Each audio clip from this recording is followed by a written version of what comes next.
with the NBI, tatlong issue, no? The manner and the way that yung warrant was executed. So basically, sinasabi nila may coordination sila sa former SP at pinapasok sila. But of course, we're saying, kahit pinapasok kayo, hindi para makipaghabulan sa loob ng Senate. The second issue nga is yung contempt, that the Senate has to stand up for itself. And dapat ma-hold in contempt. Ang pinag-uusapan lang, saan i-hold, considering na siyam sila at medyo fully booked din tayo. And then number 3, apparently iba yung report sa kanila, kasi ang report sa kanila, yung Osaa daw ang brusko, rather than yung taga-Osaa na bugbog. So we're talking about fact-finding regarding that. So the senators are talking now. So as I said kanina, di ba, napaka-importante na level-headed tayong lahat, pero napaka-importante na klaro na huwag niyong paglaruan yung Senado. I mean, you know, this is not tabing kanto na, you know, will make excuses and May sinabi po ba sila? no, they're held in contempt, so it's a matter of saan siya they will pull out the NBI, but I'm sure that they have to report to their higher ups regarding the if they will continue to serve or they will follow our suggestion, which is to get a warrant of arrest from a Philippine court. So ibig sabihin po, pero insistent ba sir yung NBI na makuha sa Senator? Maganda naman yung usapan, pero may kasama ko si Senator Amy, Senator Mercoleta, Senator Villar, Senator Pia. May iba't ibang opinion talaga kaya humahaba That's why we have to decide ano yung mga ibibigay sa Committee on Rules and Committee on Public Order at alin yung i-decide tonight. Kasi nga, as you know, bumoto na yung House kanina. What's the NBI stand on the arrest for Senator Bato? That they were allowed daw to come into the Senate and allowed to arrest him here. By whom, sir? By Senator Soto. And your decision, and what did you insist? I told him we have Senate Resolution 44, and I told him ang stand namin is you have to get a court order, an arrest order from a Philippine court. Okay. And you have to allow Bato to exhaust his legal remedies. And after exhausting all of that, only then will we convince him to surrender. And they will abide by that? We're in the process of talking about that. So may But stand even if he says yes now, I am sure he has to report to his higher ups. So there's a standoff? Hindi pa naman kasi sabi nila they're willing to pull out tonight. So that doesn't mean they won't be back tomorrow. So they will pull out tonight, si Senator Bato stays in the building. Nag-uusap pa kami ni Senator Bato kung saan siya mas safe. Kasi nga kung dati speculation lang na baka habulin or hanapin siya. Ngayon, it's very clear. If they pull out tonight, nilift niyo yung lockdown? Or naka-lockdown? No, yung lockdown was only to prevent, actually, it's really just asking people not to leave para ma-identify natin. May picture nga pinakita sa akin Senator Villanueva na nagtanggal ng polo yung isang NBA agent para nga hindi siya makilala. Pero identified na po ba? Identified na yung... Nag-uusap na, so I have to thank the Chief PNP kasi pinadala niya kaagad si General Aberin, the head of NCRPO, to help us. So I put everyone in one room. So nandyan ngayon yung Osaa, nandyan si General Aberin, nandyan po si Director. So yung ilan sir? Siyam daw, siyam. So yung siyam na yun ay nasa holding room na po? Nandito pa sa loob ng Senate pero wala pa sa holding room. Kasi wala nga tayong holding room. Cited in contempt na sila? Hindi, basta ang sabi ni Osaa, hindi sila nakakalabas pa. Okay. So that's what I'm taking care of right now. Pero... they're held in contempt. So our question only is where we will detain them. Okay. So I'll report that back to you in a few minutes. So detained na, sir. Detained na. Yeah. Detained na. Unless may nakalabas na. Sir, so Kasi ongoing pa na-identify meeting na. with Matibag? Yes. Kasi sir, may commotion na Sir, sir, labas. pa yung meeting sir with... Matibag. Kunti... Okay. Ongoing pa meeting sir May meeting with pa. Yes. So inside the room is Director Matibag, General Aberin, and ang ating Osaa. Then standby din yung Secretariat for the And what's clear is they insisting to arrest Senator Bato, tama? Hindi. They're allowed to arrest. To- Yun yung sinasabi nila. No, so three issues. Issue number 1, warrant of arrest. Dalawa issue namin. 1, bakit sa loob ng Senate? 2, the manner. So, nag-explain sila but they will put it in writing na they coordinated daw at pinayagan daw sila ng dating leadership. Pero sabi ko, kahit pinayagan kayo sa loob ng Senate, hindi man siguro kayo pinayagan makipaghabulan.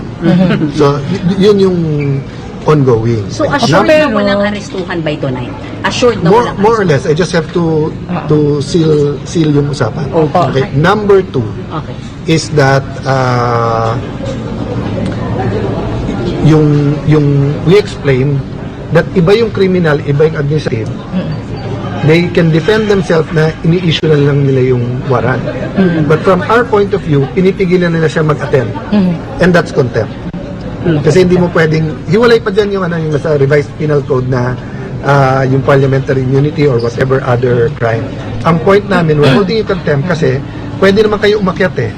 Pwede naman kayo magsabi sa SecGen, sa usaan na may inaaresto kayo. Hindi, nakipaghabulan kayo eh.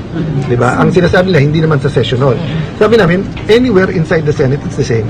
Pangatlong issue nga, that whoever ng bugbog, there's no place for that. They have to be punished. Doon naman agree kami pareho. Fact-finding na.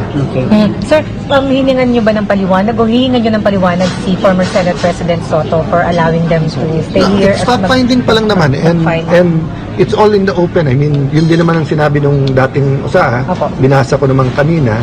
So, kaya nga ang sinabi ko yung director, I don't want to be in between the he said, she said, he said, he said, he said, he said. So that's why isusulat na lang niya. That's why I'm also giving instructions sa sumulat. Pero hihingan pa rin ng paliwanag si Senator Soto? It's up to him. Diba? Kasi we're still fact-finding. But I am sure, hindi niya pinayagan habulan. Kung pinayagan niya na pumasok at dito mag-arrest, that's a separate issue. Any of the senators can confront him with that issue. Sir, pag hindi Kasi that never happened before. Sir, pag hindi siya umalis ng NBI, sir, mag-stay din ba ang senators dito sa Senate? I think we will find a solution. We have to find a solution. As I said, we're into 2 or 3 crises sabay-sabay, di ba?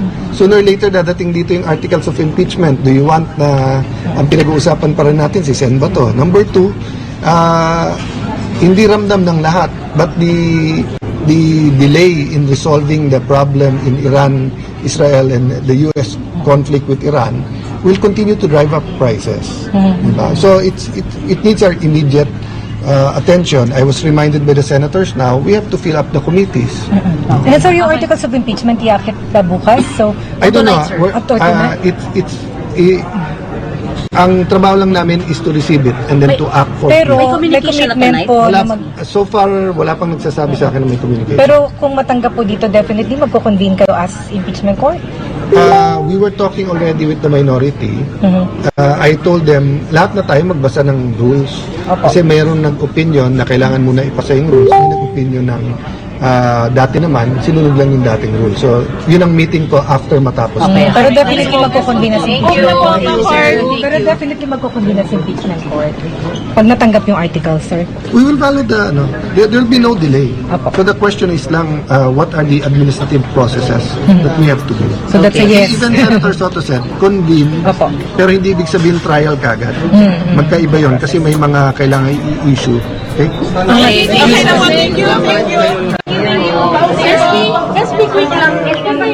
Ayan po mga kababayan, yung panayam kay Senate President, bagong Senate President Alan Peter Cayetano. Attorney, tama ba yung naging hakbang ng Senado na ipakontempt itong mga agents ng NBI kaugnay nga doon sa paghabol, sabi pa nga pag-wrestling kay Senator Bato de la Rosa sa loob mismo ng Senado? Ay opo, tama po yun. Sapagkat yung pong ginawang yun ay kalabisan. There is such a thing as abuse of authority. At pag ginawa niyo mo yan sa premises of the Senate against a senator na who was on his way to plenary to fulfill his duties as mandated by law at pinipigilan mo, eh talagang that is contempt of the Senate. Alam niyo po, naiisip ko dyan sa sitwasyong ito. Medyo konting lumihis tayo. Alam mo, kung ang ating Pangulo ay strong leader at may wisyo, kung ako yung Pangulo, tatawagan ko si Justice Secretary Vida at sasabihin ko, Secretary, nagkakagulo sa Senado, pull out mo yung NBI mo at makipag-dialogue tayo doon sa Senate leadership. Hindi yung gagawin mong under siege, katakot-takot na pulis, na riot police na nasa labas, may NBI doon, nandoon yung NBI director, hindi malaman kung anong gustong mangyari ng tao. Abogado naman siya. Alam naman niyang walang basihan yung pag-aresto kay Senator Bato as of now. Bakit kailangang mag-create ng tension? Yan kung magaling at malakas ang ating presidente, kaso mo hindi hindi yata niya nalalaman kung ano nangyayari na sa mundo Opo. Pero bago kayo pasok kay partner, sa nakikita po ninyo kanina, sa nakita pong video, gamit po yung CCTV footage, malinaw na may paglabag talaga ang ginawa ng NBI kaugnay nga dito sa paghahabol nila kay Senator Bato. Ay talaga po, may paglabag po talaga. Yun nga po Unang-una, dapat po talagang alam nilang walang basihan.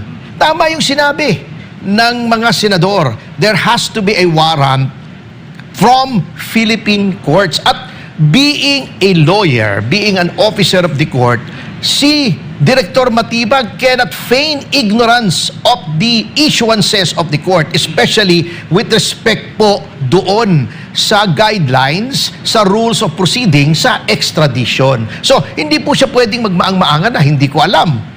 Abogado po siya Kaya nga siya in-appoint bilang NBI director.